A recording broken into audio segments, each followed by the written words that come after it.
Picture this. Your day hasn't even started and you're already behind. You meant to wake up on time, but somehow your hand found the snooze button over and over again. You didn't plan to be late, it just happened. That's inattention showing up before breakfast. Now, it's go time. You're moving fast, maybe too fast, looking for your keys, checking the clock, grabbing random things from the table, forgetting what you were doing mid-motion. You're too agitated now. You say, "What a great way to start the day." You sit and eat breakfast, your brain is racing with thoughts, you're moving your legs up and down under the table, non-stop fidgeting. That's restlessness in full force. You finally make it out the door, not quite fully dressed, half ready. And yeah, you packed your bag from a messy room. But did you actually pack everything? You're not sure you just took it all. You just took the things that were in your mind at that moment. That's the disorganization people talk about. The kind you try to hide. At work or school, you try to focus. Really, you do.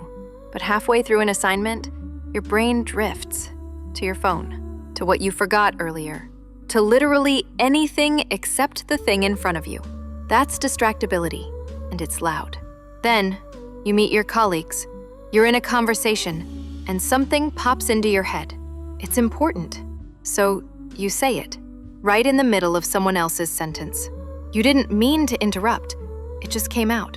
That's impulsivity doing what it does best, skipping the filter. Later, you're catching up with a friend, and suddenly you're talking and moving, and maybe oversharing a little. You try to slow down, but the words keep flowing, and you only realize afterward. Now that's hyperactivity. By the time the day winds down, you've lost something. Or you missed something, or you forgot something. You don't see yourself as careless. You care and you want to try, but it always feels like you're just managing 100 tabs at once and a few crash every single time. And that's what people see. That's the visible side of ADHD, the part that gets labeled, the part that gets misunderstood. But here's the thing. What people see isn't even close to everything that's going on. On the outside, it looked like you just couldn't get up on time. But underneath, that's executive dysfunction at work. It's not really laziness. Your brain is struggling to activate to move from I should into I'm doing. The alarm rings, you know you have to get up, but the switch just won't flip. And it doesn't stop there. Preparing that same breakfast felt like a wall. Deciding what to wear felt like a mountain. Every task is stuck at the starting line. The feeling? It's not, I don't want to. It's, I can't start. And the longer you sit in that place, the heavier it feels. Guilt stacks on top of paralysis. Shame on top of guilt. Until you're not just late, you're defeated before the day even begins. And that defeat clings to you. You sit at your desk, work open, but your thoughts slip through your fingers. You read the same line again and again, and it just won't stick. That's working memory, a mental sticky note that doesn't stick. Time moves differently here too. You glance at your phone, promise yourself it's only 5 minutes, and when you look up, an hour has disappeared. That's time blindness, time stretching, shrinking, and betraying you. Someone notices. They point out you're late again, or that you forgot something again. And on the outside, it looks like a small slip, but inside, a fire lights up fast. That's emotional dysregulation. Anger and frustration flaring quicker, louder, followed by shame for snapping at all. And shame doesn't stay in the moment. It piles up. Every, why can't you just, stacks on top of every, not again, until the weight is unbearable. That's built up frustration. Years of feeling like you're failing at normal. So you adapt.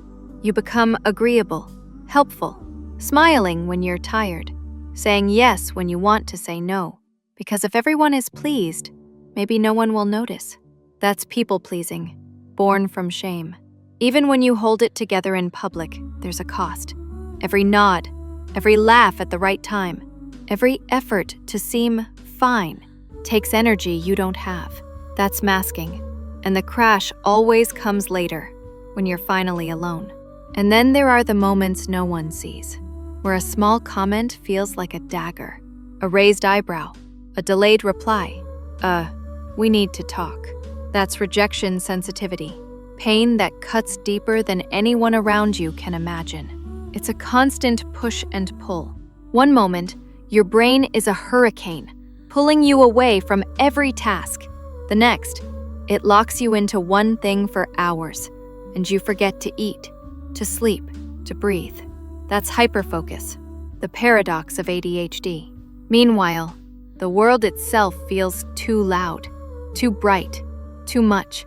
The chatter in a room becomes unbearable. The flicker of lights grates your nerves. That's sensory overload, a flood no one else notices, but it drowns you all the same. And when night finally comes, you want rest, but your brain doesn't power down, it powers up. Thoughts race, hours slip by, and the cycle sits again. That's sleep disruption, the invisible thief of tomorrow's energy. So by the end of the day, what looked like forgetfulness, lateness, or talking too much was only the surface. Beneath it was working memory slips, time blindness, emotional dysregulation, built-up frustration, shame, people-pleasing, masking, rejection sensitivity, hyperfocus, sensory overload, and sleep disruption. And over the years, all of those invisible struggles don't just shape your day. They shape who you believe you are. Then comes the ripple effect. Tasks pile up because you couldn't start the first one. Deadlines slip because the later never comes. Relationships strain because "I'll do it soon" turns into "I forgot again." Then the second-order impact. Frustration from others. The reputation of being unreliable. And finally, the third-order effect. When you start to believe it yourself. Maybe I really am lazy. Maybe I just can't handle life. Over years, this invisibility shapes you. You learn to mask. You avoid commitments you're scared you won't finish. Or you overcompensate, taking on too much, hoping to prove you're capable. But inside, that executive dysfunction is still there, turning every simple task into a quiet battle no one else sees. A huge thank you to everyone who's been supporting us by subscribing to our resource library. You're the reason we're able to create content like this and keep offering affordable access to 50+ ADHD-friendly resources, workbooks, and expert sessions. If you'd like to help us continue making tools that actually support our community, you can subscribe through the link in the description and choose whatever price feels right for you. Every contribution helps us keep this space accessible for everyone. Toodles!